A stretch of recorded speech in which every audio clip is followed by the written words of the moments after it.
Assalamu alaikum wa rahmatullahi wa barakatuhu.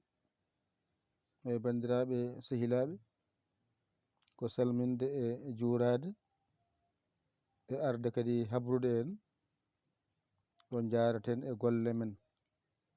Nde wonno golle ko golle men, ena hani kumpa wasa wonde hen.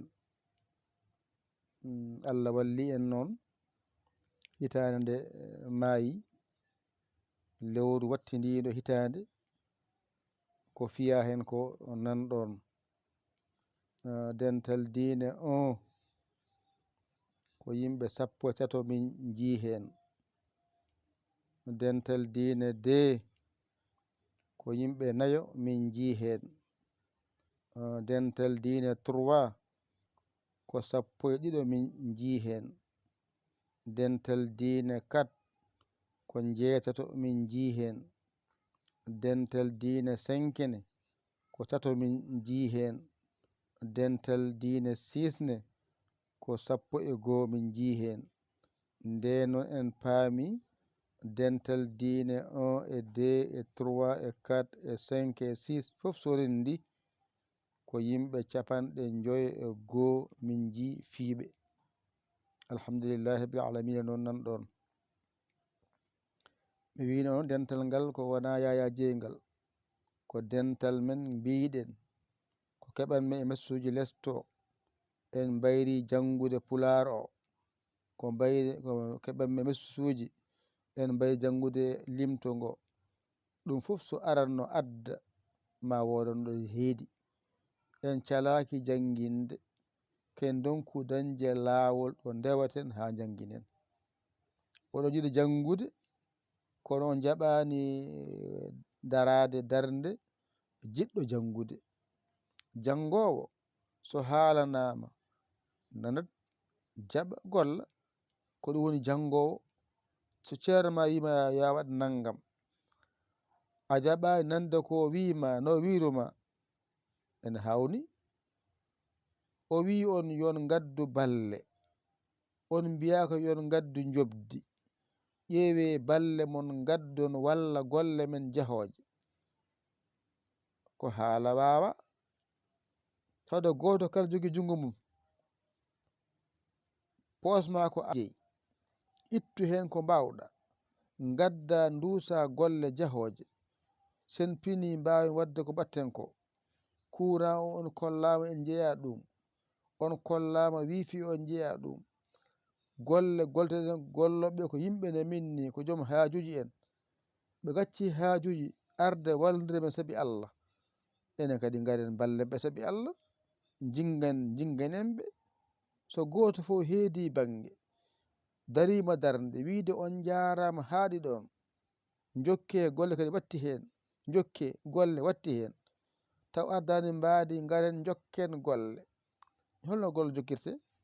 Jokkirte ko goto kala waɗa hoore mum kañum jii golle ɗe, daro hen darde tinde. Ayawani hoto yaw, hoto yaw bawal ma, ƴettu buuɗel ma ngel jogiɗa mbaɗa hen. hoto yaw ngel, waɗ ngel hen, mawaɗo ngel heedi.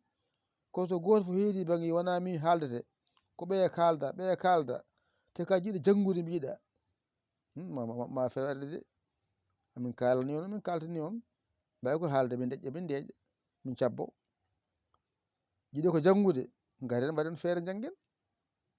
Jangomo teneta wiya kadi ko ma dañ kadi lumiére mo jangguiri ala. Jangomo ƴogoyta, mo tenoyta, huɓɓini de.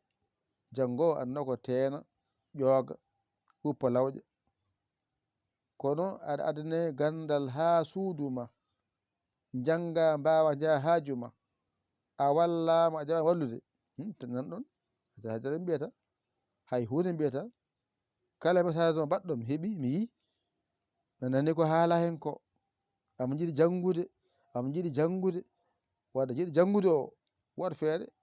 Numéro o nanɗon, mbaɗe hen, ƴetto min 00 221 117 906 14 81. mbaɗa Yaya mbaɗa Li yettoto watta ko mbawɗa ko, so Orange Money, so Wave, so Western Union, so MoneyGram, so Ria, watta ko mbawɗa yetto waɗe caisse duuso golle. Jinon kadi habru ɗon ngandon kam ko ɗi ɗo golle men jarata taw ko wiyano ko nan ɗon taw non ɗon jiide ko foti dente jeegom no nguurno wiye ko 51 pi hen. Ɗum on kollama no serdira ngal 1 ko 13, ngal 2 ko 4, ngal 3 ko 12, ngal 4 ko 8, ngal 5 ko 3, ngal 6 ko 11, rende noon keɓen 51. mi wiino on dental diine 1 et 2 et 3 et 4 et 5 et 6 ɓuri temeɗɗiɗi neɗɗo joom dental moftingal e nder heen. eɗen mbaɗa heen aɓe garana aɓe nawa aɓe nafto e bandiraɓe heddiɓe ɓe. wadde goto kala so waɗi to darima toon waɗi hen fodde mum yettima en waɗama e kees men min dañi no mbatten. so tawi ɗon en pini en daña jangguinowo en no mbatten no mbatten no mbatten no mbatten namdal arte juuɗe moɗon no mbatten min namdi ɗum no mbatten ha jangen no mbatten.